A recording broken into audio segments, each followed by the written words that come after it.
রমাদান মাসের সেই ইবাদত বন্দেগীগুলোকে যথাযথভাবে করবার প্রয়োজনেই আগে থেকেই আমাদের যথাযথ প্রস্তুতিও থাকতে হবে। কারণ কথায় আছে, যে কোনো কাজের যথোপযুক্ত এবং প্রয়োজনীয় প্রস্তুতি গ্রহণ করা মানে হলো সেই কাজটির অর্ধপূর্ণতা। যে কোনো কাজ প্রস্তুতি যত ভালো হয় কাজটা তত ভালো হয়, প্রস্তুতি যত নরমাল হয়, খারাপ হয়, কাজটা তত খারাপ হয়।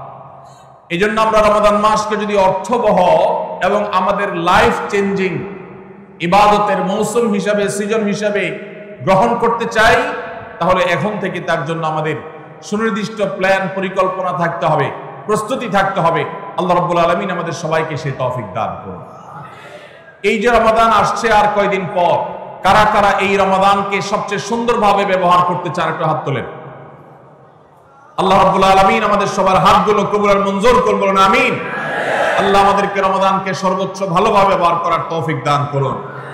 ভাইরা আমার, এই রমাদান মাস আসার বহু আগে থেকেই আমাদের সোনালী যুগের স্বর্ণ মানবেরা যারা ছিলেন, মুহাম্মদুর রাসূলুল্লাহ সাল্লাল্লাহু আলাইহি ওয়াসাল্লামের হাতে গড়া সাহাবায়ে কেরাম, সাহাবীদের শিষ্যত্ব পাওয়া, সান্নিধ্য পাওয়া, তাদের সান্নিধ্যের সৌরভে স্নিগ্ধ হওয়া সেই তাবেঈগণ,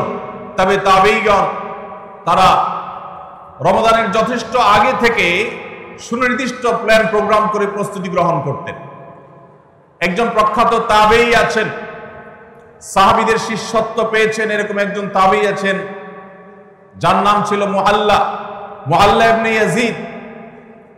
তিনি বলেছেন, সালাফ বা পূর্বসূরীগণ অর্থাৎ সাহাবী তাবেঈগণ তারা রমাদানের 6 মাস আগে থেকে, রমজান আসার 6 মাস আগে থেকে আল্লাহর কাছে দোয়া করতেন, রোনাজারি করতেন, কান্নাকাটি করতেন এই মর্মে যে আল্লাহ, রমাদান মাস পর্যন্ত আমার হায়াত বাড়িয়ে দাও, আমি যেন রমজান পাই, রমজানকে যেন সুযোগকে যেন কাজে লাগাতে পারি, রমজানের সুবর্ণ সুযোগ যেন আমার হেলায় হারিয়ে না যায়, সেজন্য আল্লাহর কাছে আগে থেকে এই নিয়ামত প্রাপ্তির জন্য দোয়া করতেন।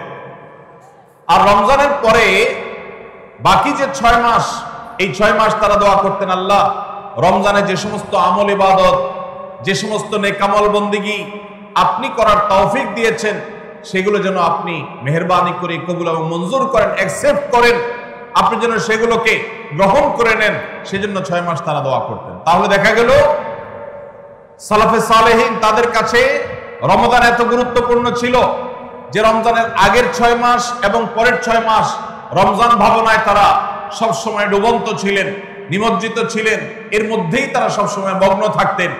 অথচ আমাদের শাবানের 10, 15, 20 দিন চলে গেলেও রমাদানের আবহ আমাদের অনেকের জীবনে, আমাদের অনেকের লাইফস্টাইলে, আমাদের অনেকের প্ল্যান পরিকল্পনার মধ্যে দেখা যায় না। এজন্য ভাইরা আমার, যথাযোগ্যভাবে রমজানকে যদি আমরা কাটাতে চাই, এর সঠিক ব্যবহার যদি করতে চাই, যেই প্রস্তুতিগুলো লাগবে, 11টি প্রস্তুতি যেগুলো আমাদের রমজানকে সার্থক করতে পারে ইনশাআল্লাহ, তার মধ্যে সর্বপ্রথম যে প্রস্তুতিটি দরকার সেটি হলো রমজান মাস শুরু হওয়ার আগে থেকেই, যথেষ্ট আগে থেকেই তওবা এবং ইস্তেগফার করতে হবে। কি করতে হবে ভাই?